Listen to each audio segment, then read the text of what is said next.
Um, what we got left here? Oh, let's get into Miami Heat real quick, and we'll finish up with the Kansas City Chiefs. Miami Heat have been a fucking headache and a half for both of us as Heat fans. Very very frustrating team to say the least. What we watching Eric Spoelstra look like a damn genius and then look like a moron at the same time. You're watching this team. What are your thoughts of deals, moves they got to make? Um, I don't know what they're getting in All their right. own way at this point. Six, Like all right. it's gotten to the point where it's really kind of odd. I think 6 out of the last 8 games we didn't score 110 points, and we're the number one offense. I didn't even realize that. Yep. 6 out of the last 10 games, you lose to Sacramento, who was one of the worst teams in the league. You don't lose to Sacramento. You get embarrassed by Sacramento. That's bad. A team was finding their stride. You're finding momentum. And I've been fighting against this the whole time. But Tyler Herro comes back and the flow changes. We're not playing the same. We're not playing the same. We went through a stretch. We're not getting the same thing out of Jaime Jaquez when at one point we thought that he was our most important player on the team. At one point we thought that the ball should go to him at the end of the game. We know that Norman Powell was our best offensive player, but we knew that Jaime Jaquez was the next important player when it came to offense. Well, the top player when it came to the fourth quarter and having the ball in big moments to score the ball. He's not that same guy. He's slowly dwindling back to a role player on this team. And when we were having our most success, our bench was thriving. Drew Smith was knocking down big shots. Fontecchio can't hit the side of a fucking ocean if he was next to the damn ocean right now. Like, at one point, we were thinking that he was better than Duncan Robinson. We forgot about Duncan Robinson because he was actually putting the ball on the ground, getting some layups. It wasn't just straight threes, but he was shooting the ball around 45%. You're not getting that anymore. The bench just definitely fell off. We had a point where we thought we found our next big man of the future because Ware was forced into the starting lineup after it seemed so hard at the beginning of the season, and he found the rhythm with Bam Adebayo. He's getting, I think, out of 9 straight games, double-digit rebounds. And they're not regular double-digit rebound games. Not like that Jason Kidd triple-double where it's 10 points or that Draymond 10 points, 10 assists. He was getting 18 rebounds, 20 rebounds, 20 rebounds. Finding his flows, 15 points, 16 points with that. Mm-hmm. And now he's playing 12 minutes against Orlando. He's starting to fall out of favor with Spo. Because when he was in his rhythm as a starter, you decided to, when Herro came back, to take him out of the lineup and not give him the same consistent minutes that he was getting. He's up and down. And one thing about young players, when they're up, you have to keep doing things to keep them up because they easily can fall down. And when they fall down, it's harder to pick them back up because they have so much mental shit that young players go to. They don't know how to deal with, when things don't go their way as much. So when you have a young player who's up and coming the way, where starting to play better, you have to ride the wave. And that's your job, Spo, to figure this shit out. And he did not. I'm not blaming this on Tyler Herro. This is all the blame goes to Spo or how he handled this situation. Multiple lineups. Why does every time we play a team, we have to adjust to them? Why can't they adjust to us? Why can't they adjust to Ware being out there? Sounds like the Miami Hurricanes mid-season. With Bam Adebayo. Why do we always have to change our lineup and say, hey, we got to play small ball because they're playing small ball? Why can't we go big and out-physical them and out-rebound them? Why do we have to always do that? No, stop doing that shit. Figure out this situation with Herro. Norman Powell feel like he's trying to delegate his role to, it's your turn, Herro.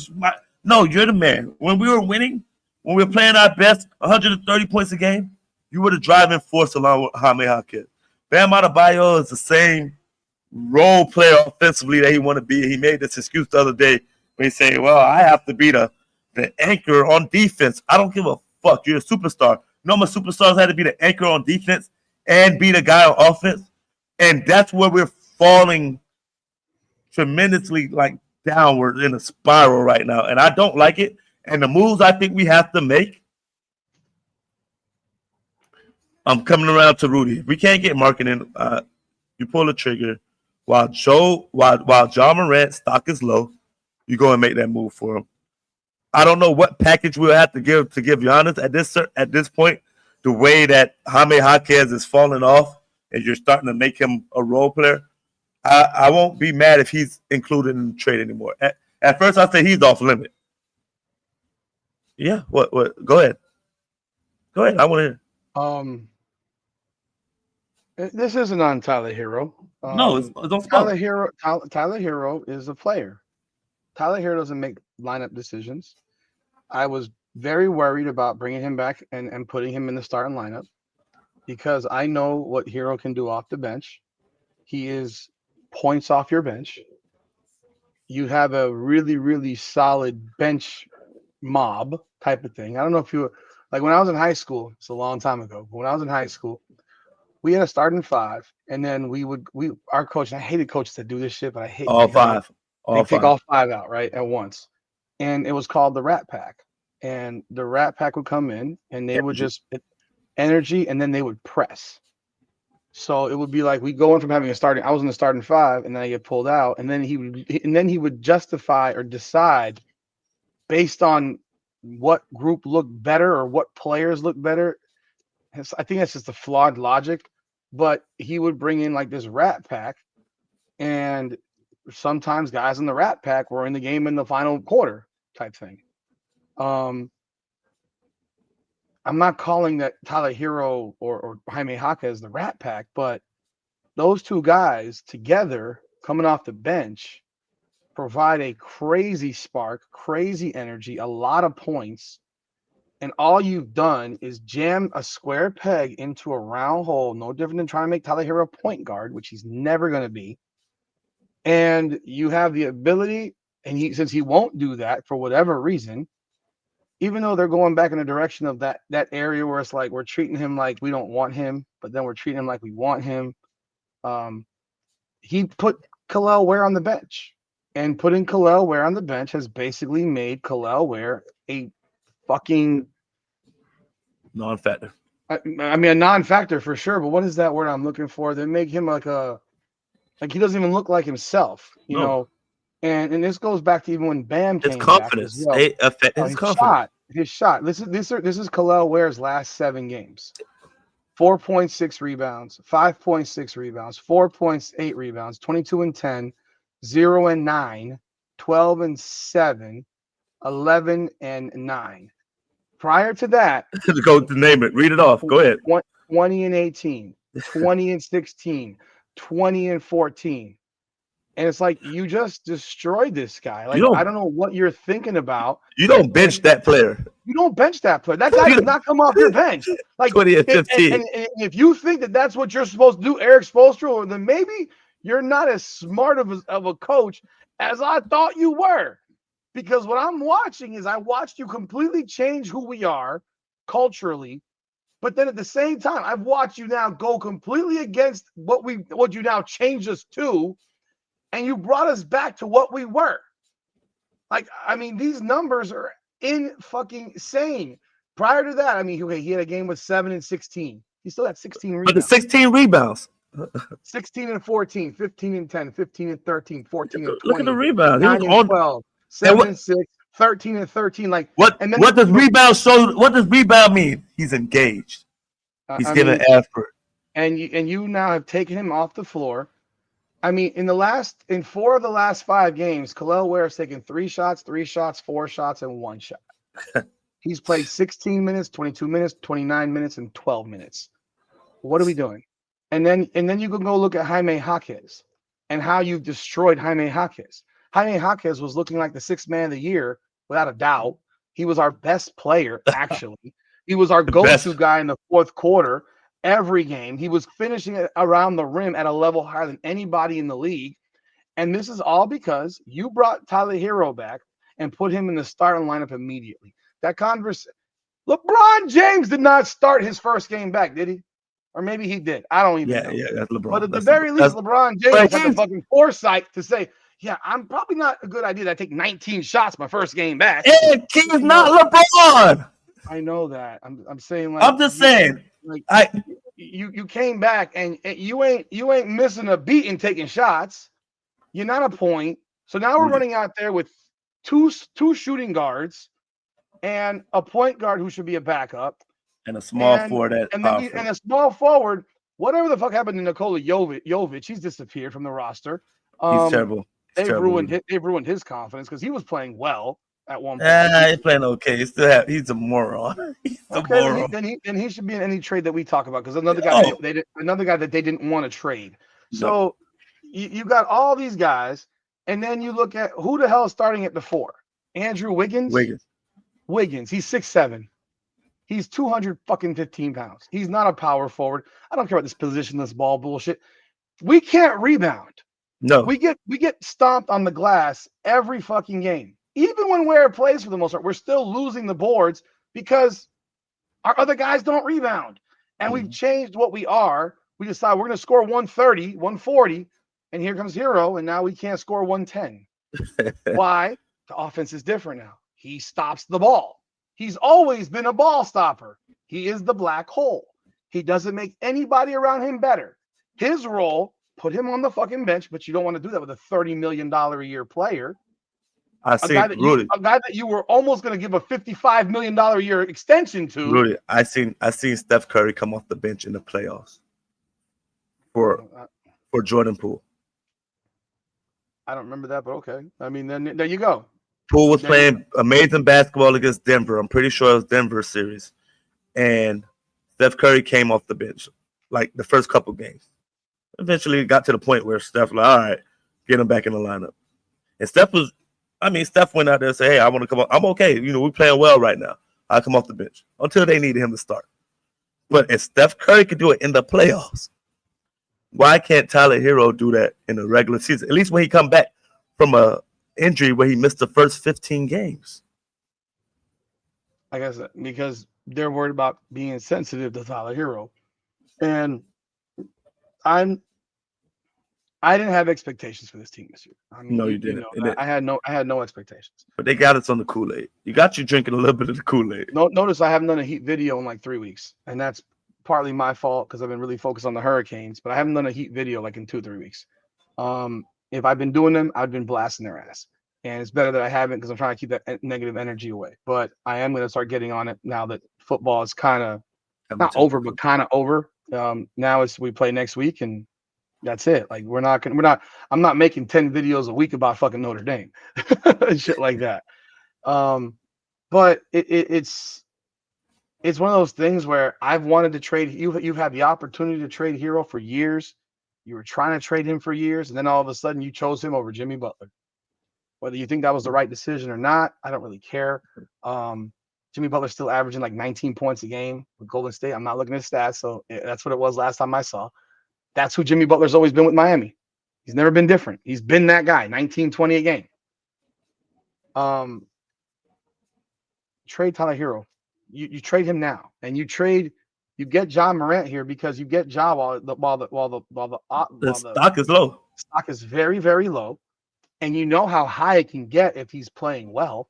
You know what he can be. He's still 24, 25. I mean, he's not much older than that. I don't think 26. You get him when the stock's low, and you can make that trade for very, very little. You're not. We are long past the days of giving away 5 first-round picks for guys. That shit ain't happening. That shit's not happening. That Rudy Gobert bullshit ain't happening ever again. When you give away 9 players, you're not doing that. That's never gonna fucking happen. So you trade Herro. You could probably trade him straight up. Because he's an all-star at the end of the day. Yeah. And you're getting nothing out of John Morant. He doesn't want to be there. Yeah. So you can probably trade him straight up head for head if you really, really like push the envelope. But let's say you trade him and you add Jovic in that deal. Now I can go back to having Jaime Jaquez be my dog off the bench, where he's not being forgotten for Herro, who's taking up all his fucking shots. And on top of that, I mean, you still got to start Kel'el Ware. Like this whole thing about not starting Kel'el Ware, you're out of your mind. Now you can go back to starting Kel'el Ware, and you can go run with point at Ja, and you put Norman Powell at the 2. It's not complicated. And It's now not complicated. you had Davion come off the bench. You still got this bullshit where you're watching fucking, what was that, Norman Powell play with Bam, where Bam didn't know what to do, and then Bam takes a 25-footer that we lose. What is that? First of all, the ball should be in Hawke's hand. I don't know what's going on. So it's like, why would Bam Adebayo ever think that he's the guy in that situation? Ever. Like, this goes, look at this team. 108, 111, 105, 108. We've lost all 4 games. 140, 135. Then it was one. So since Herro's gotten back, this is what we've done. 106, 106. We won those. 135, we lost because we played no defense. That even at 135 was bad until like we were getting routed most of that game by Detroit. The Clippers game we won 140 to 123. Dallas 108. Losing to Dallas, they suck. Orlando 105, 106, 105. Sacramento 127, 111. That's brutal. And we lost to the Magic again. So we've got 108, 111, 105, 108, 140, 135, 106, 106. So 6 of the 7 games, we got a 111 or less. 5, 110 or less. Like, that's last year's team. Zach LaVine has 29 at halftime. We let Desmond Bane have 35 and 37. He had 37 yesterday. I think it was 35 after the first 3 quarters. Like, if you're looking at this shit and you're sitting here saying, well, if we're gonna go back to scoring 106 and 108, then start playing defense again. Yeah. Start playing defense again, because if that's where we're going, get this crap of running gun out of your mind and start playing some fucking defense, because this shit is unacceptable. It's not acceptable in any way, shape, or form. And if you're not going to make a deal, then guess what? You're going to end up a 500 team again at best. And we have enough players where you can make a deal, and we're still got an 8-9 man rotation. Because this was a team that had won 6 straight games, beating the Knicks, the Warriors, the Bulls, the Sixers, the Mavericks, and the Bucks. If you go further back than that, we won 9 of 11, including Cleveland, Portland, and who the hell CHO? Chicago is that? I'm not sure. CHO, Charlotte? Charlotte, I'm not sure. Charlotte. Yes, Charlotte. That's a game we was up, lost the lead. It should be CHA. Why would they make them CHO? But yeah, I've been a big proponent of trading Herro for Ja Morant. Have we made the offer? I have no idea. I don't know yet. We're watching a team right now that's imploding in front of us, that can't rebound the ball, that's now taking away its 2 best assets with Jaquez and Ware, and made them insignificant. But I haven't even looked at Jaquez's numbers, but his numbers have probably fallen off the cliff as well. No, the problem is we need to take the guns out of fucking Ja Morant's hands, not incentivize him to fucking, let's see here. Jaime Jaquez, he had 27 against the Kings, 16 against the Magic, 10 versus the Mavs, 4 versus the Clippers. The numbers don't say it terrible, but you can watch it and you can tell it's a lot. His points per game has dropped by like 1.5 points. Yep. His field goal percentage dropped by a couple points. Like 55. It's dropped everywhere. So, like, that's happened since Tyler Herro came back. It's not a coincidence. So I made an excuse because I was watching the games. I was watching every game, every moment, and I was like, he's not holding the ball, but something ain't right, Rudy. Something I can't keep. The numbers is telling me something ain't right. I'll say this: his job is to score, and he gets attacked on defense. And so, defensively, he's always been terrible. But we're not playing defense, so I don't really care about that. If we're not going to play defense, but my problem is his job is to score, so go score. But your scoring has to be in the flow of the offense and consistent. Of course, absolutely. But it has to be in the flow of the offense. So it doesn't mean that the ball stops when it comes to you. It doesn't mean that you dribble, drive, and then look to kick out. No, motherfucker, score. If you're not, tell me why Tyler Herro in today's basketball can't average 28 a game. You'd think so. But it's because his game is more, it's gimmicky. It's not like a solid, I'm going to get buckets game. It's like floaters from fucking free throw line. So what does that tell you? He's not good enough. That's what I tell you. He's not good enough. He's not that guy. You want to go pay him $55 million in an extension? Like it's different. Like it's not like I know he could get a bucket. It's like when he gets hot, you're like, okay, that's you, Tyler. It's not like, oh, damn, that's something that we can that he could do every night at a high clip, at a high efficient rate. That's the difference. It ain't like he got a move. You know what? It's not a move that he has. It's like, okay, that's his move. He could get to that spot every time. He's a white dude that can't jump. He can't jump. He don't have hops. He's not incredibly athletic. Like, do you watch Tyler Herro and say, "Oh, yeah, that's an athlete"? Yeah, No. that's the thing. He's not. He's a good basketball player. He's not like. He's not. He don't have crazy handles. Can't dribble. He got no hops. He don't play defense. He's a I can look right now. I can look, and I'm not even looking at stats, but I can look right now, and I can tell you right now that Zach LaVine's probably still better than him. Well, he lit our ass up like he was. Again, I don't even know what the numbers are. Let me go look. He plays for Sacramento. Zach LaVine right now is averaging 20.6. That's fucking crazy. That's crazy. I thought he'd be averaging way more than that. So they're all of them fell off. And DeRozan's at 18. Yeah. Bonus at 17. Oh my God. They're all bad. Oh Lord, what happened to this team? Russell Westbrook. Yeah, it looks like it. Wow. Yet Russell Westbrook still averaging 14, 7, and 7. And he's shooting the ball at a decent clip from 3. He's shooting 44% and 37 from 3. Like, LaVine's not taking enough shots. I'm taking 15 shots a game. He needs to be at 20. He needs to shoot more. He needs to shoot the ball more. But if you ask me, Zach LaVine or Tyler Herro, and I don't think LaVine's all that great, but I would probably take LaVine first because I know athletically he's still a crazy athlete. But I don't think either guy is all that much. But you know, like who's another? I just don't see how you. It's mad frustrating. In a league in which everyone's always wide open, no one's ever guarded. It lets you shoot wide open shots. OKC don't. Oh, OKC. So that's why they're 24 and 1, something like that. What are they? 24. Look at these guys. Look at the guys that are shooting. Denny Advija is averaging 26 for Portland. Cade is averaging 27.5. Marketing is averaging 27.6. Austin Reeves is still averaging almost 28, 27.8. He's slowing down. Yeah, because LeBron's taking his shots. Ant's averaging almost 29. Jaylen Brown's averaging 29 a game. Yeah, he picked it up. Pascal is averaging 24.5. Norman Powell's up at 24.6, but he was over 25 before Herro got here, 26 or so. Jamal Murray, 25. Devin Booker, 25. Sengun, 23. Jalen Johnson, 23.4.